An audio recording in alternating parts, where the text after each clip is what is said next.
Sino ang nagtatangka sa aking buhay? Si Lamitan. Malapit na naman akong mawala ng bana. Nais kong ipaalam sa'yo na ang isinugo ni Sungil upang magmanman sa pood ay ipinahuli ni Lamitan sa kanyang mga mandirigma. Ang buhay ko ay sa digmaan. Paano kung mangyari masama sa sinapupunan mo? Nagdadalang tao ka, binayaan? Sana'y kalimutan mo na lamang kung ano yung narinig. Hindi pag-ibig ang dahilan. Bakit tinanggap ako ni Marikit? Kung gayon, bakit ka makikipag-isang dibdib sa kanya? Pagkat yun lamang ang paraan upang ako'y magkaroon ng katayuan at kapangyarihan na magagamit ko sa paghihiganti kay Hara Lamitan. Nakakahalata na ba siya sa ating sapatan? Nais kong makatiyak kung nananatili pa kayong tapat. Walit na nga ako kaming hindi namin siya tatalikuran, pagtataksilan. Kaya wala siyang kalam-alam na kami ang inyong inutusan upang siya ay paslangin. Mabuti kung gano'n. Mabuti.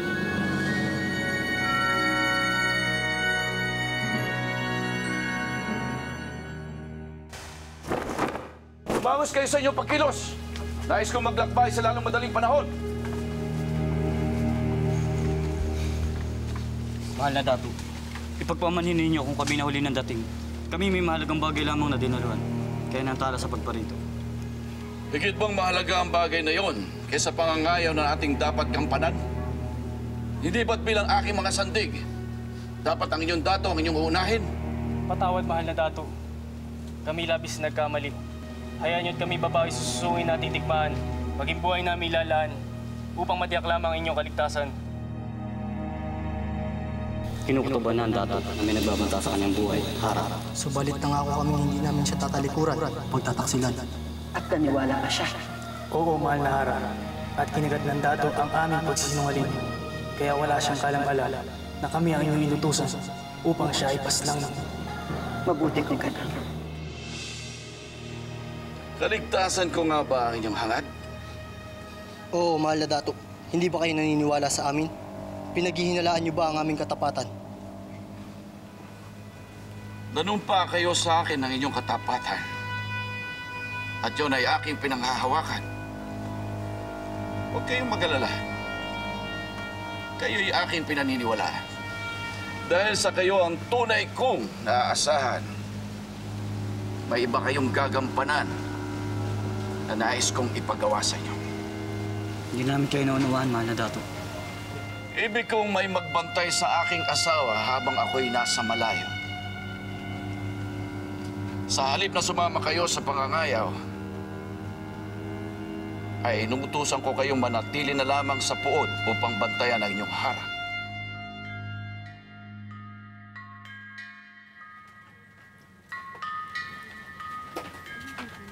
Binabati ko kayo. Dahil Marikit, Ginoong Abraham. Lubos ako nagagala pagkat kay ganap na magkaisang dibdib na. Dagang salamat sa'yo, Ginoo. Hindi ito matutuloy kung hindi mo iginawad ang iyong basbas. Natutuwa kami sa iyong pagparito upang saksihan ang aming pag-iisang dibdib. Ang karangalan ay akin. At bilang tanda ng aking kagalakan, nais ko kayong pagkalooban ng isang handog. Anong handog ang iyong tinutukoy, Ginoo? Siya sila to. Isang maasahan na mandirigma. Inaalay ko siya sa inyo upang maging abay ni Marikit. Mahal na Dato, hindi ninyo kami maaringon sa pood. Pagkat hangad namin maging bahagi ng pangangayaw. Hindi nyo kami mapapakinabangan kung kami inyo isasama. Kaya't sa iba nyo nilang ihibilin ng Hara. Ako'y nagtataka sa labis na pagnanais niyong sumama sa pangangayaw. Hindi kaya mayroon kayong ibang pakay kung kaya't ayaw niyong mawalay sa aking tabi? Ang tangi naming pakay ay may pagtanggol ang aming Dato. Hindi magbabago ang panuto ko sa inyo. Mananatili kayo sa puod, labagman sa inyong kalooban. Adok, ibigay ang hudya sa ating hukbo. Lulusob tayo sa paglupog ng araw sa banwa ni Bagani. Masusunod po, mahal na Dato.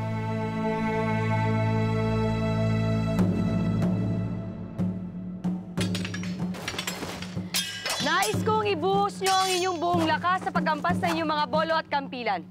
Iwaksin nyo ang inyong pag-aalinlangan. Sapagkat sa digmaan, yan ang magpapahamak sa inyo.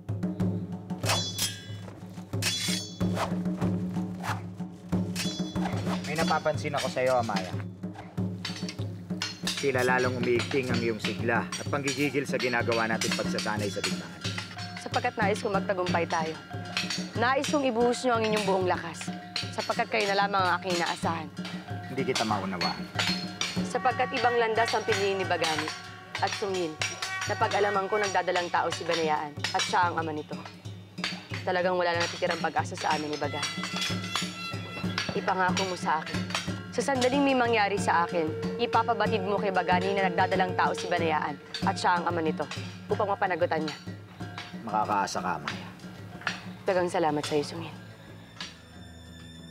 Nakapagbigay na ba ng buwis sa mga taong bayan? Akin ang nakalat. Ano ang ginagawa niyo rito? Hindi ba't sa anuman sandali ay maglalayag na ang hukbo ng aking bana papunta sa banwa ni Bagani? Yun nga pasadya namin sa inyo, Haralamitan, upang ipabatid na nakalis na hukbo at pinagbawalan kami sumama ni Dato Pulaan sa kanilang pangangayaw. At bakit siya ginawa yon? Natunugan niya ba ang ating balak sa kanya? Hindi namin alam, mahal na Hara. Ayon sa dato, ibig niyang bantayan namin kayo upang tiyakin ang inyong kaligtasan. At naniwala naman kayo? Mga walang isip! Kilala ko ang aking bana. Iniwan niya kayo sapagkat wala siyang tiwala sa inyo. Patawad, mahal na Hara. Ngayon, paano natin maisasagawa ang ating balak sa kanya? Paano ko siya mapapaslang?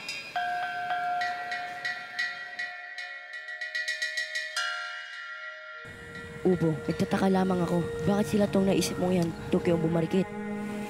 Sapagkat ito ang kanyang hiniling sa akin. Ano naman magiging pakinabang na kila to? Paumanhin na, Yabano. Hindi ko may lalahad sa'yo ang buong katotohanan. Nangako na ako kay Marikit na mananatiling lihim ang aming nakapagkasunduan. Kung gayoy, hindi na ako mag-uusisa pa.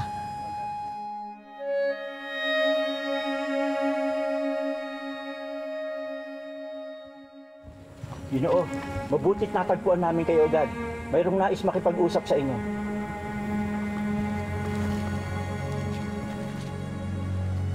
May panganib na nagbabadya, Ginoo. Pagkat lulusubin tayo ng hukbo ni Dato Pulaan dito sa puod na to.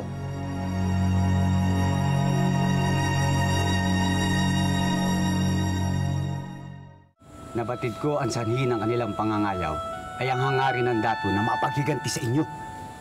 Kung ganoon ay sasalubungin ko si Pulaan sa digmaan. Tatapusin ko ang amin na simulan. At sa pagkakataong ito, hindi na ako mangingiming paslangin siya. Ano ang nais mong gawin namin, Bagani? Tipunin ninyo ang lahat ng mandirigma ng banwa. Ipakalat ang balita ng panganib na parating. Pagkatapos, ilikas niyo ang ating Dato, ang Diyan at ang aking kapatid sa isang pok na ligtas. Ngayon din, Ginoo.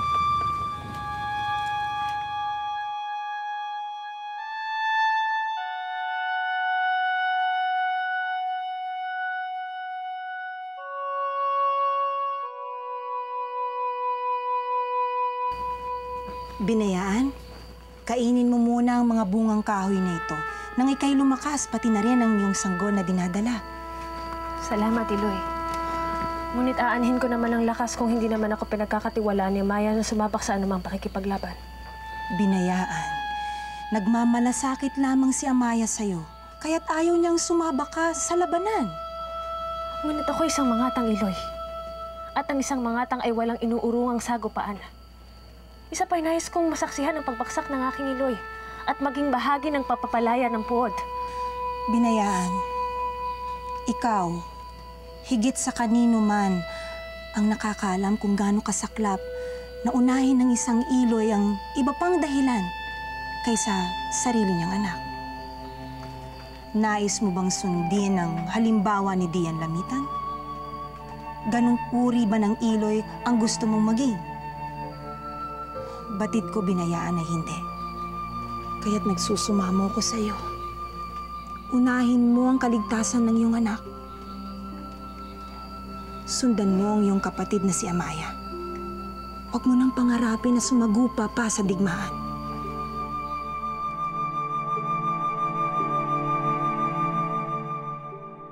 Kakatwa ang handog na binigay ni Bagani sa ating pag-iisang dibdib. Bakit kaya naisipang handugan ka ng abay? Hindi ba babae, kundi isang lalaki? Wala akong nakikitang masama sa handog ng Ginoo. Labis-labis pa nga ang aking pasasalamat. Siya nga? Nangangahulugan ikaw ay natutuwa sa abay na ipinagkaloob sa'yo? Tama ka, Abraham. Pagkat batid kong darating ang araw na sila to ay lubos kong mapapakinabangan. Sa anong paraan? Hindi ko pa alam. Hintayin na lamang natin na dumating ang araw na yun.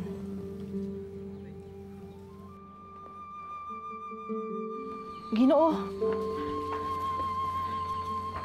totoo bang nasagap kong balita mula sa mandirigma na lulusob daw dito ang asawa ni Lamitan? Ito ang aking napag-alaman kung kahit kami nakahanda na. Batid na ba ito ng aking oray at ng aking babawagagang? Wala pang nakakaabot sa kanila ng balitang ito. Pagkat hinihintay namin na kayo ang makipag-usap sa kanila. Sila ay matatandaan natin. Hindi ko nais na sila ay mag-alala. Kung kaya nais kong harangin mo kung sino man magdadala ng balita nito sa kanila. Magtatalagan na rin ako ng mga mandirigma upang kayo bantayan. Sa sandaling maganap ang paglusob ng mga kaaway, nais ko na pangalagaan ninyo ang mga magulang ng aking Iloy. Ilikas nyo sila sa kanilang balay pahingahan sa kakahuyan. Masusunod, Ginoo. Bayan pakiusap, ikaw na bahala sa aking mga nakatatanda. Ipagpapaubaya ko sila sa iyong kalinga. Masusunod, Ginoo. Ipagdarasal ko ang inyong kaligtasan at tagumpay. Nagkasalamat, Timawa. Tinawag niyo akong Timawa, Ginoo? Hindi ba't ito ang aking pangako sa iyo nung ako'y bata pa? Na ipagkakaloob ko sa iyo ang iyong kalayaan. Sa sandaling ako'y may kakayahan na. Paglaki ko, pag naging dato na ako, tutubusin kita sa aking baba para hindi ka na maging hayuhay pa. Iba ka nga sa inyong ama. Maraming salamat sa inyong kabutihan, Ginoo. Hindi ko akalain na hanggang ngayon, hindi niyo pa rin nakakalimutan ang inyong pangako sa akin. Matagal lang nararapat na ikaw ay matimawa, Bayang. Pagkat dati pa lang ay hindi na uri pa ng tingin ko sa iyo kundi isang kapatay.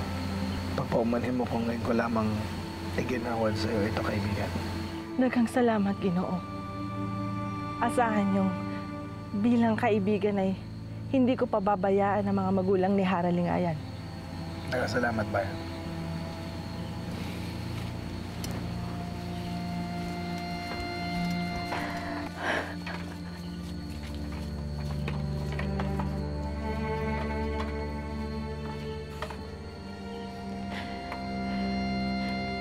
Hindi ako nagkamali ng tagna sa inyo, Ginoo.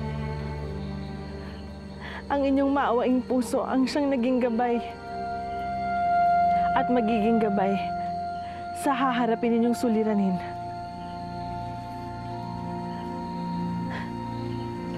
Hanggang sa magiging tagumpay ninyo.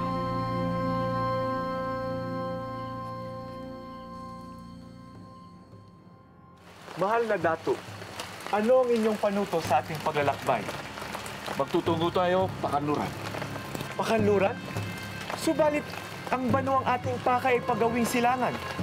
Baka nalilito lamang kayo, mahal na Dato. Wasto ang panutong ibigay ko sa inyo.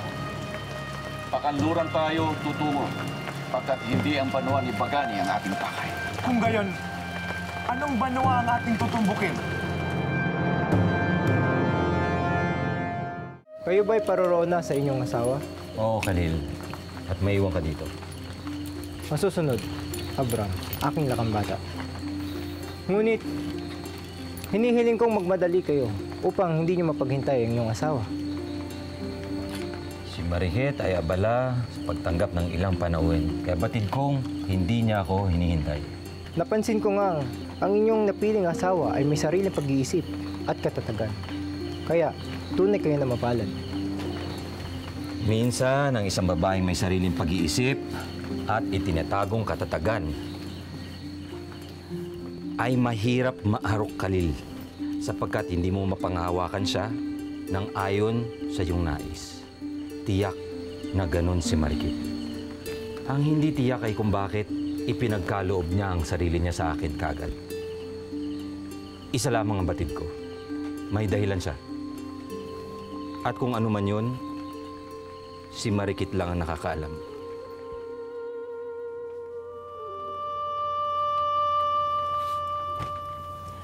Sa hinuha ko nauunawaan mo kung bakit ikaw ang pinagkaloob ng Bagani sa akin upang maging abay.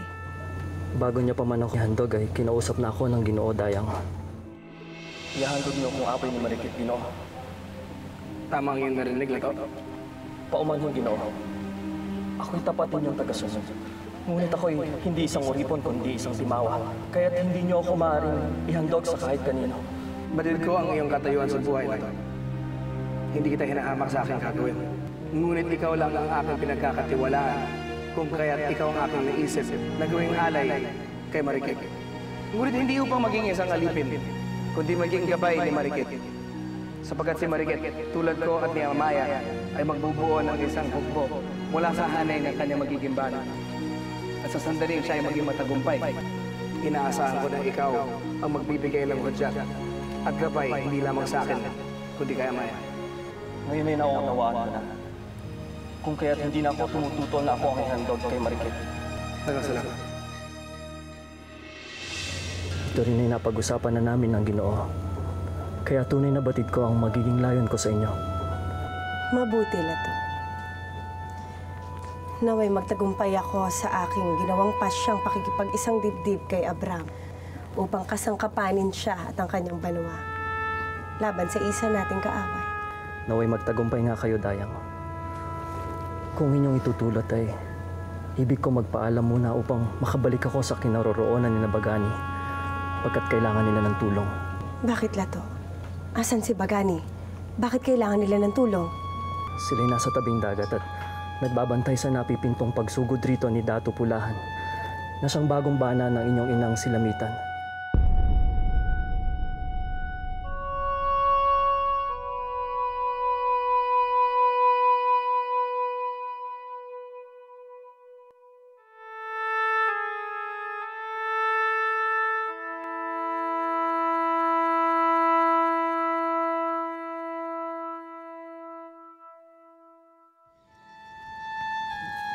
Bakit hanggang ngayon ay wala pa rin palatandaan na may parating na kalaban?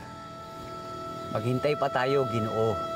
Pagkat siya kung lulusob ngayong gabi ang hukbo ni Dato Pulahan. Hindi kaya't nagkamali ka lamang sa nasagap mong kaalaman. Dinig na dinig ko ang panuto ng Dato. Ngayon nila isasagawa ang pangangayaw. May paparating!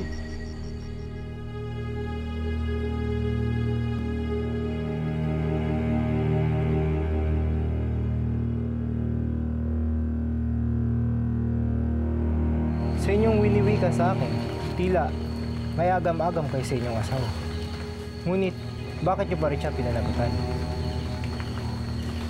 Sapagkat iniibig ko si Marikit, Khalil.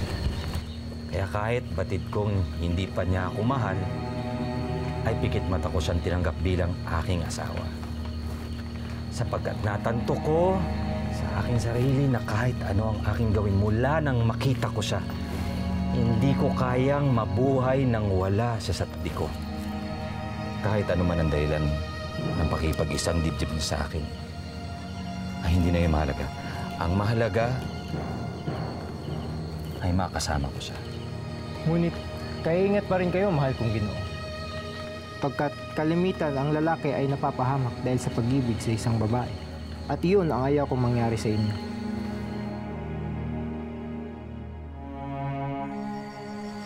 Anong ginagawa niyo sa laot? Nangingisda, Ginoo. Sabihin niyo sa akin, may nakasalubong ba kayong ibang baroto sa laot? May napansin ba kayong kakatuwa sa paligid? Mapayapa ang tubig, Ginoo. Maliban sa amin, wala nang ibang barutong nakikita namin, kahit man sa malayo.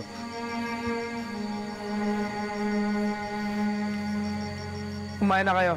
Ipagpatuloy niyo ang inyong pangingisda. Salamat, Ginoo.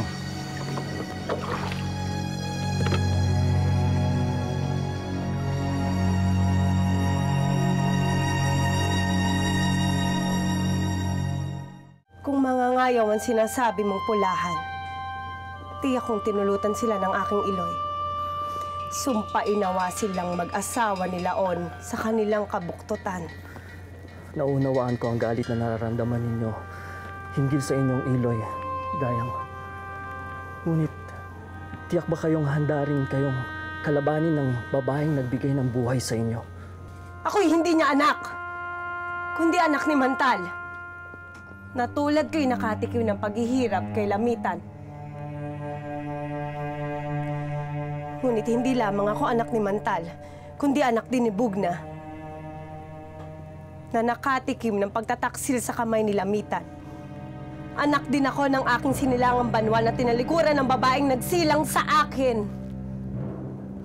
Kaya hindi lamang ito paghihigantila ko, kung hindi pagtutuwid at pagpaparusa sa isang matinding kasalanan.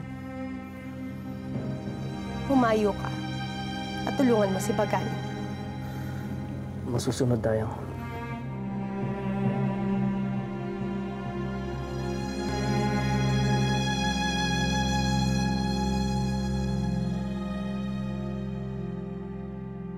Jack, na magtataka at magtatanaw ang ating hukbo pag lumihis tayo ng landas.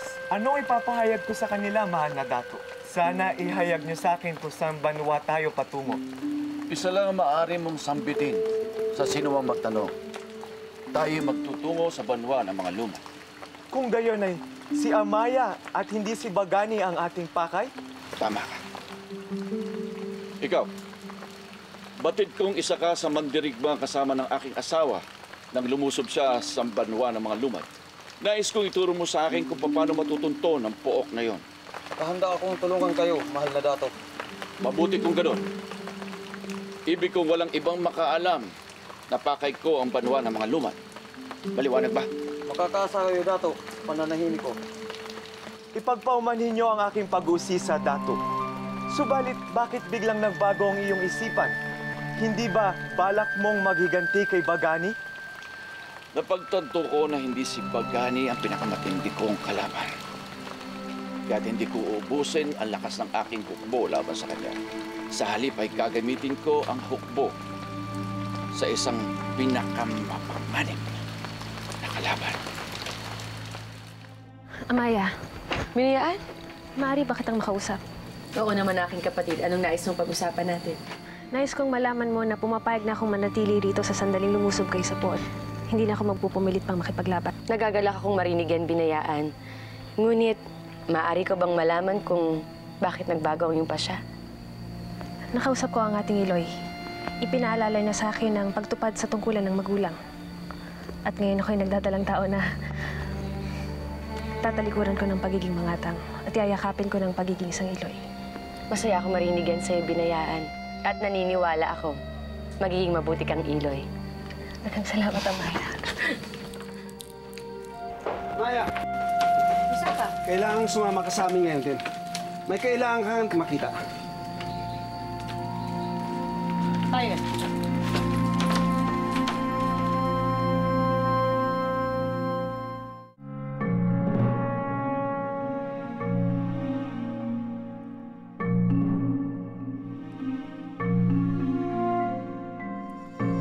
Tila nagsayang lamang tayo ng panahon sa pagbabantay ngayong gabi. Sa akin tingin, hindi na darating ang mga kalaban. Hindi ako pwede magkamali, Ginoo. Nasaksihan ko ang paghahanda ng hukbo ni Dato Pulahan. At malinaw ang panuto ng Dato na paglubog ng araw, tsaka sila maglalayag. Hindi ganun kalayo ang kanilang puon mula sa ating banwa. Kung nais silang sumalakay ngayong gabi, dapat kanina pa sila nandito. Maliban na lamang kung nagbago ang isipan ng Dato at nagpasa siyang wag na tayong lusubin. Maaring ibang banwa ang sinalakay nila. At anong matinding dahilan ang magpapabago sa isip ng Pulahan upang kalimutan niya ang pag-amuhin niya sa akin? Ngunit kung sasalakay siya sa ibang banwa, anong banwa ito? Masaka, hindi ko maunawaan kung bakit mo ako tinungo rito. Sapagkat nais kong makita mo yun. Paging Laon. Bakit wala ka sa iyong silid kasama ng iyong bana? Inutusan ko siyang daluhan si Bagani sa tabing dagat upang magmatsyag sa hinihintay nilang pagsalakay. At ngayon ay higit kong natalos na magiging sunod-sunuran ang aking bana sa lahat ng aking hihilingin. Pagkatandaan ninyo, tulad ng yumaong si Haralingayan, kinagigiliwan ng mga tao ang dating punong babaylan. Ibig nyo bang lumayo ang loob ng mga tao sa inyo? Magpasalamat ka sa akin, Oray. Sinagip kita sa tiyak na kamatayan. Hindi ako natatakot sa kamatayan. Ikaw ang dapat mangamba sapagkat nalalapit na ang iyong wakas. Utusan mo ang isa sa iyong pinagkakatiwalaan na mandirigma na tumungo sa banwa nila Bagani. Nais kong malaman kung tunay ngang nagtungo roon ang aking mahal na bana. Maaring hindi ang banwang ito nakatakdang sa lakay nila Dato Pulahan. Kung hindi dito, saan banwa maaaring makipagdigmaan si Dato Pulahan? Ang Hara hindi kasama sa hukbong nagtungo dito. Kung gayon ay inatasan kanya upang kami sugurin. Wala kaming hangad na lumusog. Naparito ako upang makipagsanib lakas sa inyo.